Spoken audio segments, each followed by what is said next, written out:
నమస్తే తీన్మార్ వార్తలకు స్వాగతం. ముందుగా హెడ్లైన్స్ చూద్దాం. కొత్త అసెంబ్లీలో అడుగుపెట్టిన చంద్రాలు సారు ఎట్లుంటాయో చూడాలే చిత్రాలు మీరు. బ్యాంకుకు పోతే జేబుకు చిల్లు, నోట్లు వేసినా తీసినా వేస్తారట బిల్లు.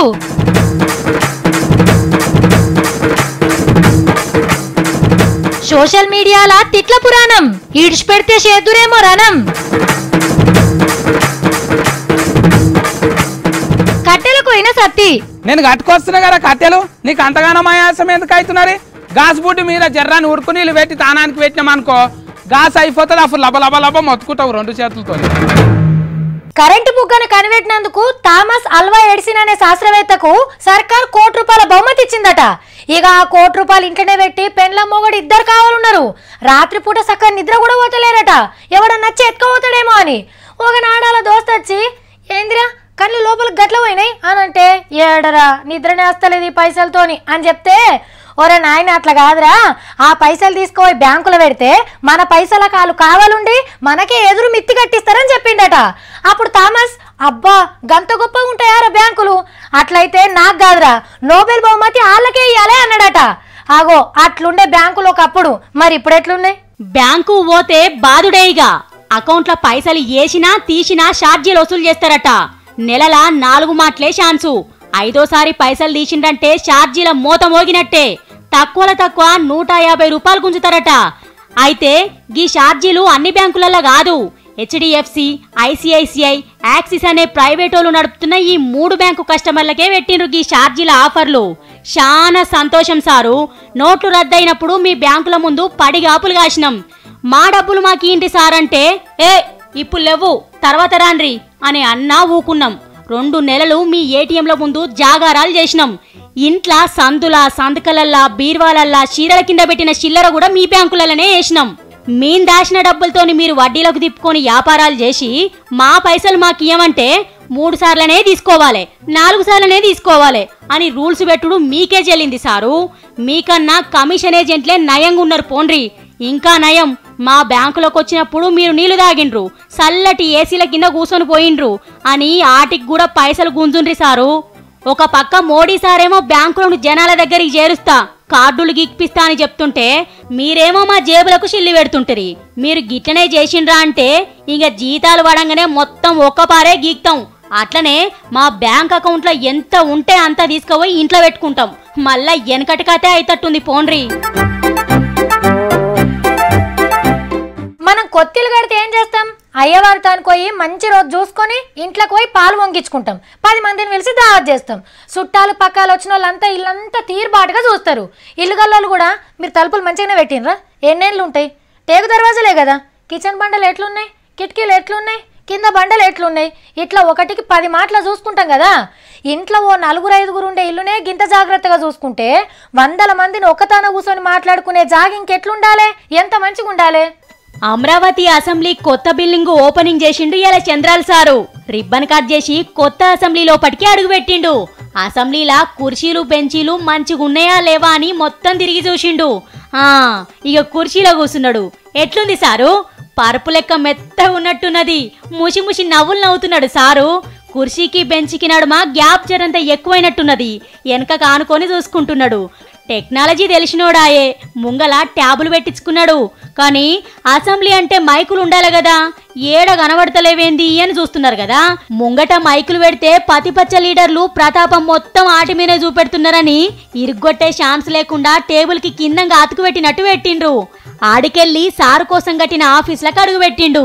అయ్యగారొచ్చి నెత్తిన అత్యంతలేసి చంద్రబాబు సార్కు దీవెనార్తిచ్చిండు. అటెంక మండలికి పోయిండు. ఆడ కూడా తలుపు దర్వాజలు కుర్చీలు బందోబస్తుగా ఉన్నాయా లేవా అని చూసిండు. తర్వాత మీటింగ్ పెట్టి వెనకటి ముచ్చట్లన్నీ యాద్ చేసుకున్నాడు చంద్రబాబు సారు. సైబరాబాద్ సిటీ చూసినా, హైటెక్ సిటీ చూసినా, ఏది చూసినా నాకు ఒక ఆనందం, ఒక తృప్తి. ఈ నెల 6వ తారీఖు నుంచి శురువైతున్న ఆంధ్ర అసెంబ్లీ బడ్జెట్ సమావేశాలు ఇంట్లోనే జరుగుతాయి.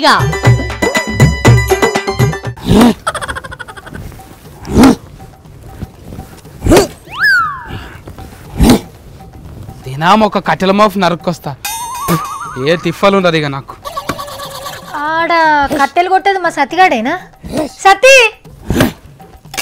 వచ్చినా దొరసాని ఓ రాస్కెల్ స్టూడియోలో కూర్చొని చుట్టబాట పెట్టుకొని రా కట్టెల మోఫ్ ఎత్తుకపోదు ఇచ్చంతర పచ్చి పులుసు ఇస్తారని మింగిందట కట్టెలు తెచ్చి ఇప్పుడేం చేస్తావురా కట్టెలు సాఫ్ కొట్టుకొచ్చి మంచి వేస్తా దాని మీద కూర్చొని ఆర్తలు చెప్తూ మంచిగా ఈగరం తప్పిన పనికి ఉరుకుడు ఎక్కువ అంటే గిదే కావచ్చు ఆ గొడ్డలు కుట్టుడు ఆపరా ముందుగల సప్పుడు దాకా ఆఫీస్కి వచ్చే ఇది ఉత్తుతో గొడ్డలు అనుకుంటున్నావు నిజంగా కట్టెలు నరికే గొడ్డలే మళ్ళీ చెప్పినట్టు తింటేనేమో కట్టెలు నరుకొస్తా లేకపోతే దర్వాజాలు కిటికీలు అన్ని నరికి పెడతా అన్నీ సర్తినాడే సప్పుడు చేయకుండా కూర్చోవాలి ఏమనుకుంటున్నావేమో కట్టెలు తెచ్చి ఏం చేద్దాం అనుకుంటున్నావు ఇప్పుడు నువ్వు ఏంటిది పచ్చిమిరప కట్టె తెచ్చినా అంటే పొయ్యిలో పెడితే మొత్తం పొగ చూరాలే కళ్ళని ఉబ్బుతాయి మళ్ళా చింతిత్తులు లేక ఏమనుకుంటున్నావు మంట అంటాను ఉరుకుతావు ఏంది అవి పొయ్యిలో కట్టెలారా నీ బిత్తిరి మొక్కపోడా ఇదేమన్నా ఊరు అనుకుంటున్నావారా నువ్వు ఊళ్ళాళ్ళు ఉండేటోళ్ళకే కట్టెల పొయ్యి ఉంటుంది అనుకుంటున్నావా ఇరువరు సంది పట్నంలో ఉన్న వాళ్ళకి కూడా కట్టెల పొయ్యే బండ్ల పొగ కట్టెల పొగ చూసుకో ఇక రెండు ఒకటి అయితే గుమ్ముని ఉంటుంది నువ్వు ఇప్పుడు కట్టెల పొయ్యిని ఎడబెడదామని చూస్తున్నావు అడవిలో పెట్టి ఆన్నే వండుకొని తినరా సప్పుడు దాకా సరేనా ఇవి ఇంటికాడ వేసి వస్తాం ముందుగాల గుడ్డలు ఎక్కడ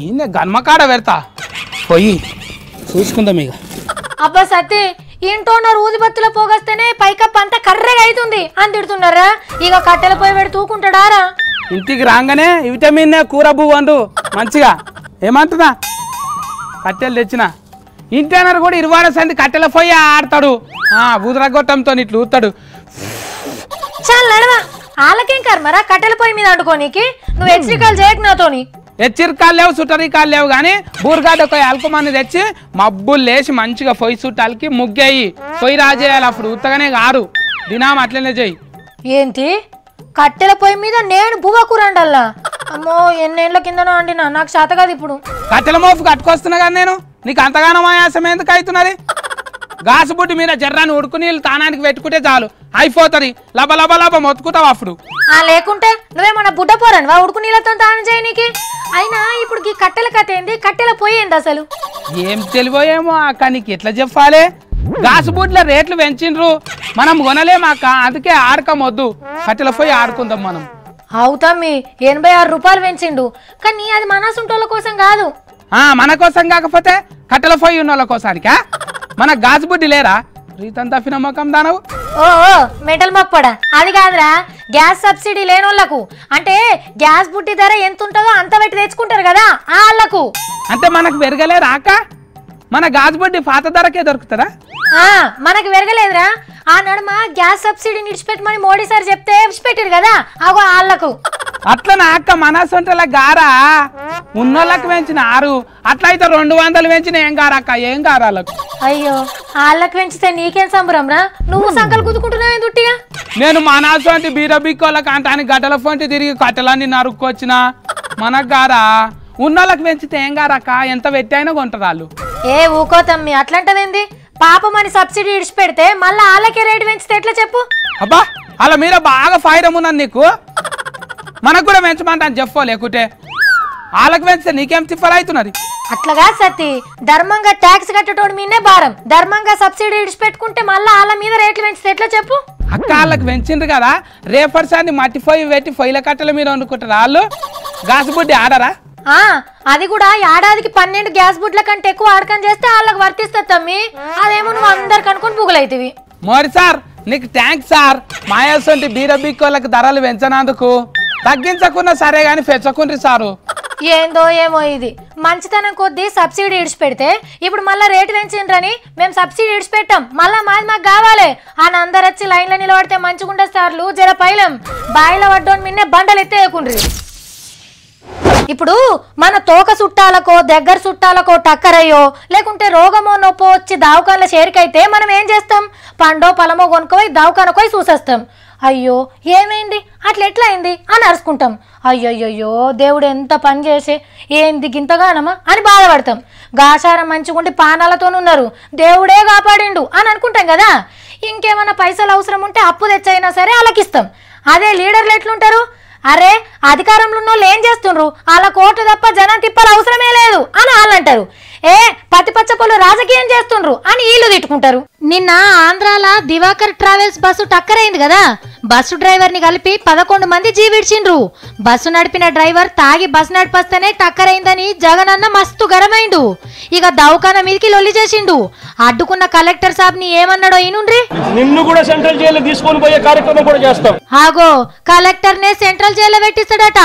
ఇక ఇప్పుడు అధికారంలో ఉన్న చంద్రబాబు సార్ ఊకుంటాడా? అంటే వీళ్ళ సెంట్రల్ జైలు అనేది అలవాటు అయిపోయింది వీళ్ళకి. మళ్ళా ఎప్పుడు పోతారో తెలియకుండా రాత్రి మగుళ్ళు కలవరిస్తూ కనపడిన వాళ్ళందరినీ తిట్టే పరిస్థితికి వస్తున్నారు. ఎట్లున్నది జమానా? ఇంట్లోకెళ్ళి అడుగు పెట్టి మళ్ళా ఇంట్లోకి పోయేదాకా నమ్మకం లేకుండా పోయింది. ఎటు నుంచి ఏం ఆపత వస్తుందో తెలియదు. అయినా కష్టాలు ఏమన్నా చెప్పేస్తాయా? అట్లా ముందే ఏరుకుంటే ఎవరికి ఏం ఆపతి రాదు. బడి పొరగాళ్ళకి బస్సు టక్కర్లు, మోటార్ సైకిల్ టక్కర్లు, ఇన్ని టక్కర్లు చూస్తాం కదా. మరి ఇప్పుడు ఇదంతా ఎందుకంటే గడదో టక్కర్ అయిందట. అదేందో చూద్దాం పర్రి. టాట్కర్ వెనక డబ్బా మొత్తం డొలికేసింది. జేసీ బెట్టి లేపుతున్నారు. మెల్లగా మెల్లగా లేపుండ్రన్నా, ఒకటి పోయి ఒకటి కాగల. ఇటు దిక్కు కూడా వాడతారు మళ్ళా. అమ్మా చక్కగా అయింది. అగో ఉతాలు ఉన్నట్టున్నది ఉరుకుతున్నది.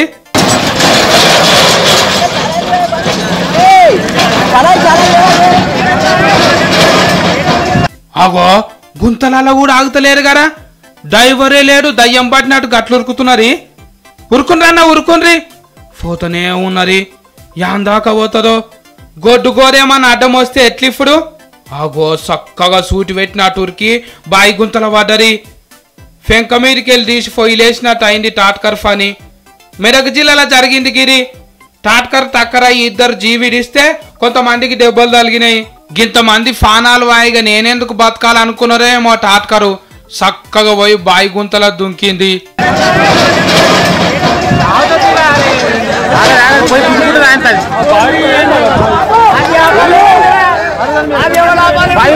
కోపం ఎవ్వరికైనా ఒక్క తీరుగానే ఉంటది. రాజు పేద అనే తేడాలుండయి. ఒళ్ళు మండిందంటే కాకంటేలా తీస్తారు. ఐసికి తైసి తైసికి ఐసి అంటారు ఒక్కొక్క పారి. ఇగో ఇప్పుడు మనం చూడబోయే వార్తలు కూడా గట్లం జరిగింది.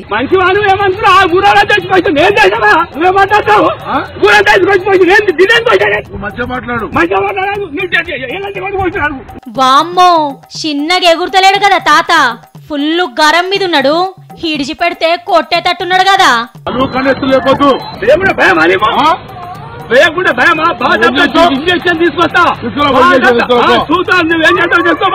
ఏయ్ తాత వేసుకుంటున్నాడు కదా.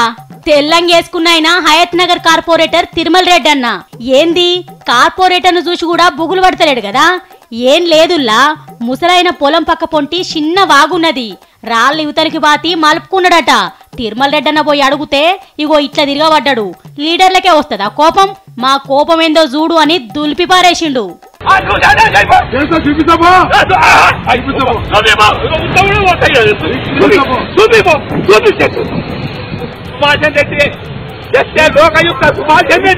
ఈ కథ ఇట్లున్నదా? ఇగో Parigi MLA Rammohan Reddy sir bill కట్టలేదని ఇంటికి కరెంట్ కట్ చేసిండట లైన్ మెను. ఇక ఫోన్ చేసి సార్ ఎంత మర్యాదగా మాట్లాడిండో ఇనుర్రిగా. కరెంట్ కట్ చేయలేదు సార్ ఆయన అశోక్ రెడ్డి చెప్పిండు. కరెంట్ బంద్ చేస్తే దమ్మారా నీకు ఎమ్మెల్యేకు? ఎమ్మెల్యే ఇంటికి ఎమ్మెల్యే అంటే ఏమనుకుంటున్నావు? కరెంట్ మంత్రి అయితే ముఖ్యమంత్రి అయితే నిజంగా బతికింటారా? లీడర్ కు మామూలు మనిషికి కోపం వస్తే ఎట్లుంటదో ఇద్దరు ఒక్క పారే చూపించిండ్రు ఇట్లా.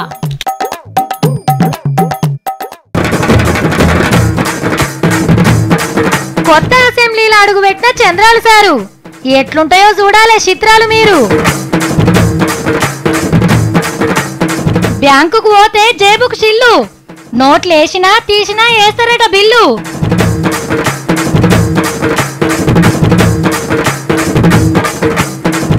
సోషల్ మీడియాల తిట్ల పురాణం, ఈడ్చిపెడితే చేదురేమో రణం.